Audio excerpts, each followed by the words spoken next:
Good morning, friends. Stephen Talbott here, and today is Wednesday, October the 25th, and I just wanted to thank you from the bottom of my heart for tuning in to this edition of my video. So, I started editing a little bit.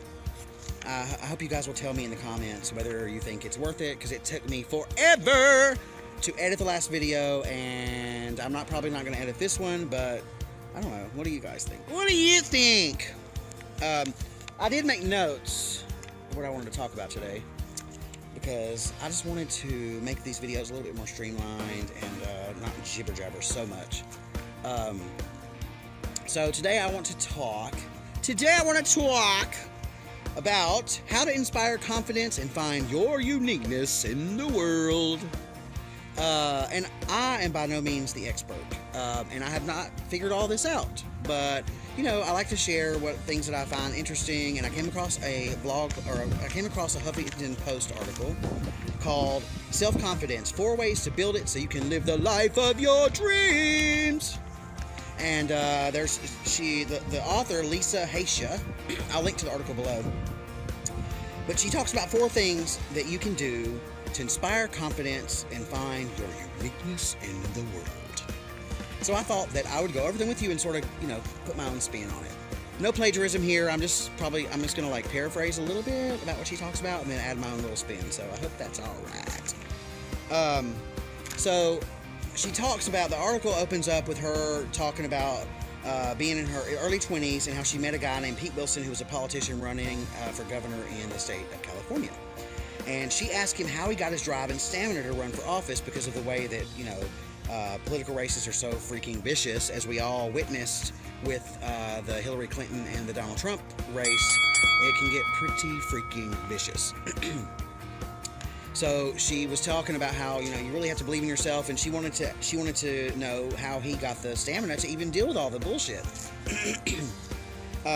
So when she asked him the question, Mr. Wilson said, "You yourself have to think you're great, because no one else is going to do it for you or tell you that you are."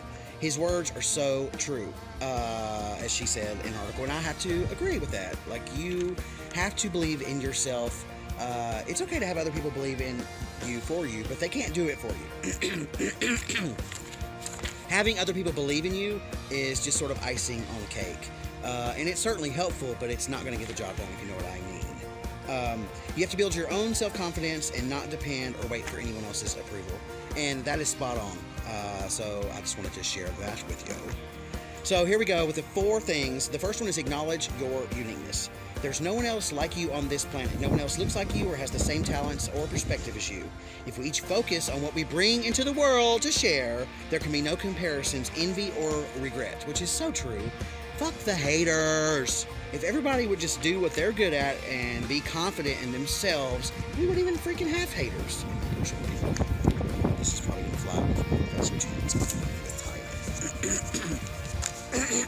Sorry, you can tell it. I have this frog in it. I'm so sorry. That was so rude. How rude! All right. Think about what you would do with your time if you had a month to live and $1 million. $1 million. That's a tough question, isn't it? And I've thought about it a lot, and I still don't have the answer. But it's something to think about. I've heard it a couple of different places. I've heard something similar on a TED Talk, and also I don't know if you're familiar with a guy named Eben Pagan, EbenPagan.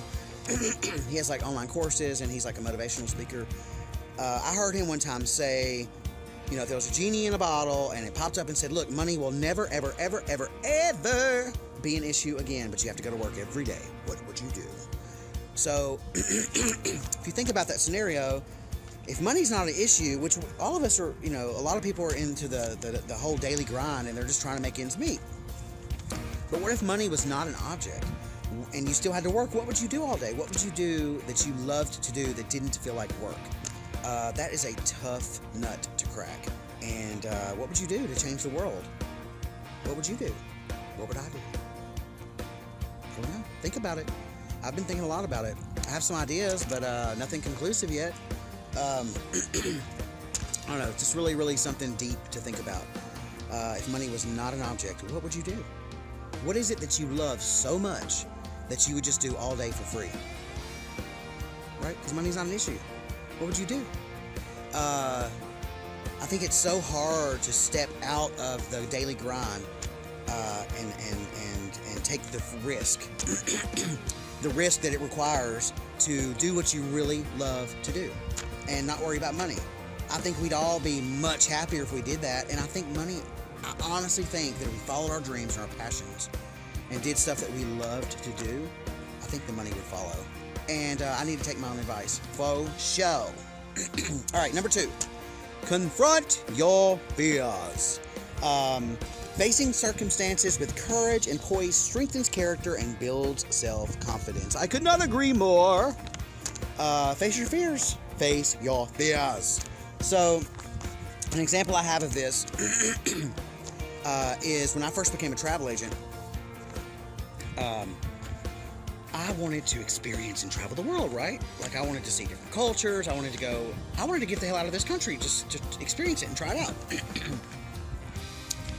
So, I tried to get a bunch of my friends, ask everybody that I knew, hey, you want to go here? You got to get a passport and blah, blah, blah. Nobody wanted to do it. So I remember complaining to my mom about it. I was like, Mom, I really, really, really want to go out of the country, but I can't find anybody to go with me. And she said, honey, just go by yourself. You can just go by yourself. And I thought, go by myself? Bitch, you crazy. What do you mean go by myself? That is crazy. And then I thought, why not? Why not? So then I started looking into planning this trip, and as I was doing it and thinking about what hotel I was going to go to and all that, I was terrified. All I could think is like, and I was reading all these TripAdvisor stuff, I was like, oh my God, how am I going to get from the airport? I don't speak Spanish. Cabs. Nobody's going to speak Spanish. I'm not going to know how to get around. How am I going to get a cab? How am I going to get to the hotel? How am I going to communicate? How am I going to check into my room? Oh my God, I don't know anybody. Who am I going to talk to? I'm going to be bored out of my mind. I better read about a lot of books so I can occupy my time. And as time got closer, I was petrified. I mean, I almost canceled the trip. Actually, I did. I didn't cancel it, but I prolonged it. Like I changed the date and pushed it out like 3 different times. But in the end, my 5-day vacation turned into a 12-day vacation. Do you know why? Because I faced my fears. I went down there anyways, and I had the freaking time of my life. I met so many wonderful people. I'm so shy and reserved normally, and I don't like meeting new people. But this forced me out of my shell and forced me out of my comfort zone, and I met such a wonderful group of people from all over, and we're still friends on Facebook today. In fact, we're planning a trip so we can all sort of get back together again. And if I look back on, I've had some fantastic, wonderfully fabulous trips with my friends and my family, but some of the best experiences that I've ever had was happened when I was traveling alone. And something that I was completely scared to do. And I still might be scared to do it like in China or, somewhere like that. But why not? Get out there and face your fears, honey. Okay. Numero 3. Accomplish something. Accomplish anything. No matter what. Excuse me. Set goals for yourself and push yourself to reach them. Self-confidence soars when you know you can do what you put your mind to. It makes you feel unstoppable. Unstoppable! Unstoppable! This is so true. Setting a goal, and it doesn't have to be some huge monstrosity of a goal, right? It can just be something small. So I talk about it all the time. Break big goals into smaller chunks and celebrate your wins. Celebrate your reaching your milestones. Reaching goals inspires self-confidence like no other. Like, if you put your mind to something and you reach that goal, it makes the train go faster. You're that much closer to reaching even bigger and better goals. So make yourself a goal. It doesn't matter what it is. Walk once a week. Walk twice a week. Walk 3 times a week. Lose 1 pound. Stop eating sugar. Start drinking 2 bottles of water every day. Whatever it is, just always be improving yourself, because improving yourself inspires confidence. Facing your fears inspires confidence. Meeting and exceeding your goals, you guessed it, inspires confidence. So bam! And number 4, see the positive in every situation. See the positive in every situation. I don't have any problem with this. Everybody, I mean, I do. I see the good in everybody. I see the positive, almost to a fault. And I look for the positive in everything. Everything. You are not what happens to you or how you believe others see you. You are who you choose to be. Hopefully you choose to be a person of character, dignity, and self-confidence. When you see the positive in every situation, it's easier to make that choice. So, I'll give you an example of this. I won't go into too much detail. But, I worked for Dell for 10 years, from 2002 to 2012. I lost my job. I thought I was invincible. I never thought they would fire me. I went through like the 12 steps of death or something. Like I was pissed. I was sad. I cried. I wanted revenge. Like I went through all the same steps that people go through when they lose a loved one. And there was points when I just wanted to. I'm telling you, I was freaking pissed. I'm like, how could they have saved all the money that I've saved them, all the money that I made them? All the time. Dell was my entire freaking life. It really was. All the time. All the freaking time. The 80-hour weeks. I was on salary. I gave them so much of my life. I had no work-life balance. I mean, I worked constantly. How could they freaking fire me? I was pissed. I was so freaking pissed. But after I got done sulking and after I got done being sorry for myself, feeling sorry for myself, which took me a couple of weeks, guilty, I decided to, like I've talked about before, you guys have heard me talk about it before, you can just like snap yourself into positivity, snap yourself into happiness. That's all it takes. It's just a mindset. You control how you react to shit. You know, people can dump stuff on you and talk about you, and people can bully you, and all these bad things can happen to you. You can lose your job, somebody can hit you in a car accident or whatever. You can't control everything that happens to you, but you know what you can do? You guessed it. What? Tell me. Tell me! You control how you react. Only you have the ability to react. You have the ability to feel a certain kind of way. You have the ability to change your mindset. So, if something bad happens to you, if you make a mistake, if there's a failure, you gotta dust yourself off and try again, right? As the song says. Who's that? Destiny's Child? Dust yourself off and try again. So, yeah, when I lost my job at Dell, man, looking back, it was one of the worst moments of my life, the worst few weeks. But you know what? I knew that my money wasn't going to last very long. They gave me a severance package. I had my 401k. And I had always talked about how I hated making some other MFer rich. Like, why am I making Michael Dell rich? Michael Dell don't need me to make him rich. He's already rich. He's already rich. So, this was the perfect opportunity, I realized, to start my own business. Was it scary? Fuck, yes, it was scary. Absolutely, 150% it was scary. I was dumping money into coming up with a name for my business, coming up with paying somebody to create a slogan, a logo, building a website, advertising. And you know how expensive it is to advertise in a local magazine?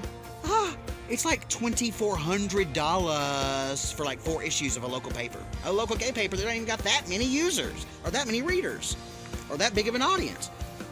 It's very expensive. I was dumping money into like virtual assistants to post stuff on Craigslist, business cards, virtual phone systems, voicemail systems, automated greeting for my phone lines, and like just flyers, business cards, like all this stuff. My money was flying out the window. I was scared. I didn't know if it was going to work. I was trying to navigate the whole social media thing, and like, man, it was scary. But I tell you what, I came out on the other side with a great experience. My business was booming.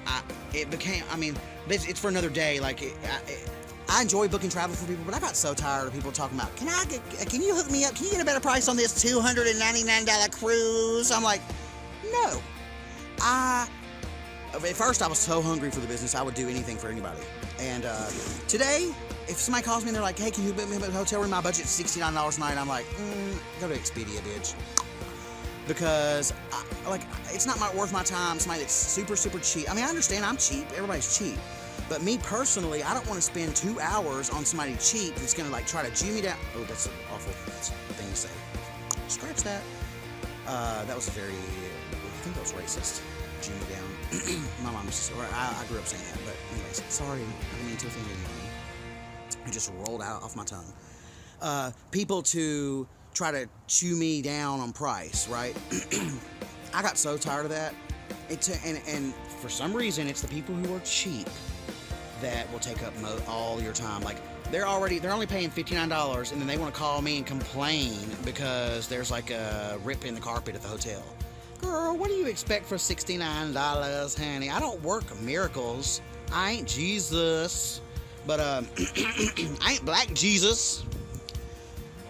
So eventually I'm like, I would send people to websites to book it on their own. And eventually I got to where, I realized that I was worth more than that. So I only started booking good trips, like stuff that actually used my skills wisely. Like, it doesn't take very much skill to look for a Motel 6, honey, in Hendersonville, Tennessee. But it does take skill to like book a European trip that consists of 3 weeks and, riding trains, boats, automobiles, airplanes, and transfers and staying in bed and breakfast and Airbnbs and all that other stuff. That takes skill, and that challenges me, and I enjoy that. So yeah, number 4, see the positive in every situation. Look at whatever challenge you're facing. How can you see the glass half full? When you're able to, you'll tap into reservoirs of self-confidence that you never knew you even had. And I couldn't agree more. So just to recap really quickly for y'all. Number 1, acknowledge your uniqueness. Number 2, confront your fears. Number 3, accomplish something, anything, no matter what. Set a goal and set your mind to it and accomplish it. And number 4, see the positive in every situation. So with that, I'll bid you farewell, and thank you so much for watching my video. If you're not subscribed, please take a second to do so right now. I'll wait.